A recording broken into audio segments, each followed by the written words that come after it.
안녕하세요. 반갑습니다. 말씀을 사모하는 여러분. 한 사람의 생명이 태어나고 인생을 살고 그리고 또 세상을 떠납니다. 이 한 사람의 생애라고 하는 것 결코 우습게 봐서는 안 되겠죠. 소중한 생명이고 그 족적이 참 아름답게 남아야 될 것입니다. 오늘 우리는 성경을 한두 장 읽어서 성경을 통독하는 성경 통독 프로그램, 오늘 창세기 23장 아브라함의 아내 사라가 죽는 말씀을 함께 나누게 될 것입니다. 7분 정도 되는 이 말씀이니까 말씀에 집중하셔서 말씀이 여러분의 삶을 이끌어가는 힘이 되기를 간절히 소망합니다. 아브라함의 아내는 127세를 살고 죽습니다. 아브라함은 죽은 아내를 슬퍼하다가 장사를 지내게 되지요. 성경은 이 사라라고 하는 사람이 살게 된 횟수, 그가 누린 횟수, 그에게 주신 평생 그에게 주신 하나님의 은혜가 127년이었다라고 하는 걸 말씀해 주고 있습니다. 사라라고 하는 여인은 처녀 총각 때에 아브라함이라고 하는 사람을 만나서 특별히 하나님을 만나게 되지요. 그래서 아브라함을 따라서 평생 하나님을 따라 살게 됩니다. 물론 그가 참 평범한 사람으로 아브라함을 만났고 또 하나님 앞에서 믿음이 없는 행실들을 많이 했습니다.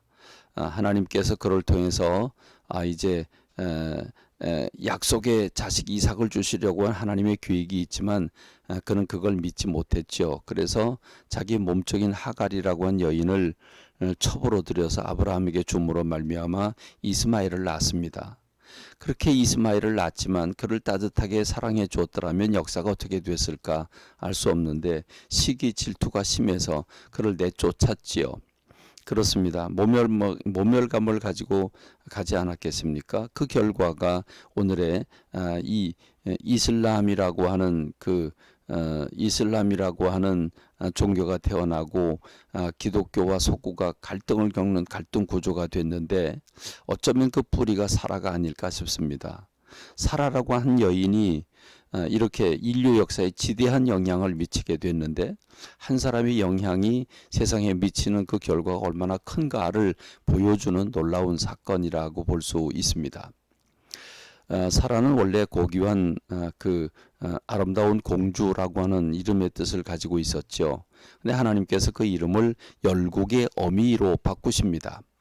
그렇습니다. 평범하게 살 한 여인이 하나님 손에 붙들리자 그의 삶은 온 인류, 전 인류를 구원하기 위한 구속사의 뿌리가 되는 어마어마한 영향력 있는 아주 중요한 사람으로 자리매김을 하게 되죠.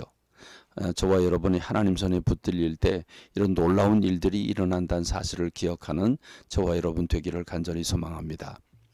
그런가 하면 이 아브라함은 아내를 장사 지내기 위해서 장소를 찾는데 지금 자기가 살고 있는 그 헤브론이라고 하는 지역이 해족속이 지배를 하고 있는 곳입니다. 그래서 해족속에 가서 땅을 구하게 되지요. 그 막벨라 굴이라고 하는 땅을 이제 구하게 되는데 이 막벨라 굴이 있는 이 헤브론, 곧 기럇 아르바라고 하는 이 해족속이 살고 있는 이 헤브론이라고 하는 땅은 참 역사적으로 아주 중요한 땅이죠.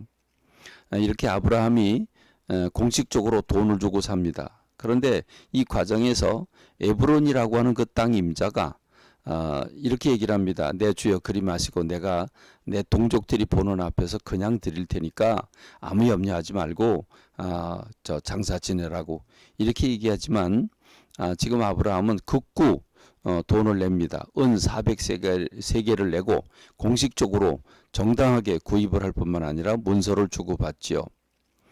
여러분 그냥 공짜로 준다는데 왜 그걸 굳이 돈을 내고 사야 될까요? 그렇게 아브라함은 지혜로운 사람이었습니다. 그래서 거저받았다가 나중에 내 땅이다 도로 내놔라 그러면 이거 큰 문제가 생길 것인데 공식적으로 값을 지불했고 문서를 주고받았으니 누가 뭐라고 한거하지 못할 것 아니겠습니까? 거기다 여긴 영적인 의미가 있습니다. 하나님은 가나안 땅을 주시겠다고 약속을 하셨지만 실제로 내 소유가 되는 공식적으로 내 소유가 되는 아주 작은 부분이겠지만 공식적으로 약속의 땅을 얻게 되는 최초의 사건이 이 막벨라 굴을 구매하는 땅을 사는 사건일 것입니다. 근데 여러분, 이 막벨라 굴이 어떤 곳입니까? 이스라엘이 가데스바네에서 정탐하고 포도송이를 가져온 바로 그곳입니다. 거기엔 아낙 자손이 살고 있었고 이스라엘 백성들이 그 아낙 자손 때문에 기가 죽어서 그들이 보기에 우리는 메뚜기 같을 것이라고, 우린 그들의 밥이라고 말했던 곳이 바로 이곳입니다. 그리고 이곳을 나중에 다윗이라고 하는 사람은 이스라엘 유다 지파의 왕이 되면서 왕의 도읍지로 수도로 삼았던 것이 바로 이 헤브론이고, 지금도 요단강 동편에서 가장 큰 도시 중에 하나가 이 헤브론이라고 하는 도시입니다. 그러므로 이 헤브론이라고 하는 땅을 우리가 생각해 볼 때 역사적인 의미가 매우 큽니다. 하나님이 약속을 신실하게 지키시는 역사적인 순간이라고 볼 수 있겠죠. 한 걸음 더 나가서 우리는 이 아브라함이라고 하는 사람, 도대체 그는 나그네입니다.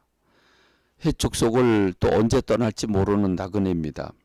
그런데 해쪽 속에 가서 땅을 사겠다고 할 때 누구든지 이렇게 얘기를 합니다. 내 주여 들으소서.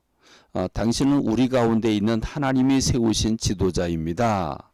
그러면서 좋은 자리 어디라도 누구든지 반대할 사람이 없으니까 당신이 선택하고 싶은 대로 선택을 하라고 얘기를 했고, 그래서 땅 임자 에브론은 공짜로 주겠다고 얘기를 합니다. 그만큼 인정받았다는 것을 말하고 있죠. 뭐라고 얘기합니까?